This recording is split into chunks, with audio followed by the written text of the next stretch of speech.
संध्याकाळी काल कॉलनंतर कोलिवडेमध्ये अशी घटना झाली होती.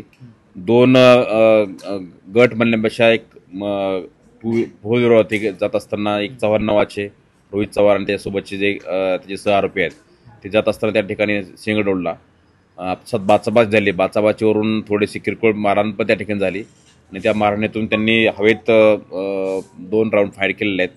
यातले 5ही आरोपी पोलिसांनी तत्काळ रात्रीच अटक केलेले आहेत. वेपन पण रिकवर आहे. परंतु यांच्यावरती जे 3 आरोपी आहेत त्याच्यावर पूर्वी कंबाईन एक 324चा 2024मध्ये तो गुन्हा दाखल आहे. परंतु किरकोळ याच्या गाडीला घासण्याच्या कारणावरून ती घटना झालेली आहे आणि ह्याच्यात सुद्धा जी वेपन आहे ती सुद्धा इलिगल फायर आर्मचा आहे. त्यानुसार पुढचा तो गुन्हा दाखल याच्यामध्ये केलेला आहे. राईट आणि बाकी सेक्शन्स लावलेले आहेत. ह्याच्यात सुद्धा ज्याने हा जो वेपन त्यांनी कुठून प्रोक्योर केलं किंवा कुणाकडून घेतलं त्या मुळापर्यंत जाण्यासाठी प्रयत्न पोलीस नक्कीच करले. याच्यामध्ये आता आरोपी सगळे पिशारमध्ये आहेत आणि पुढील तपास नांदेड सिटी पोलीस स्टेशन करत आहेत. एक होतं का 2 होते? नाही, एकच.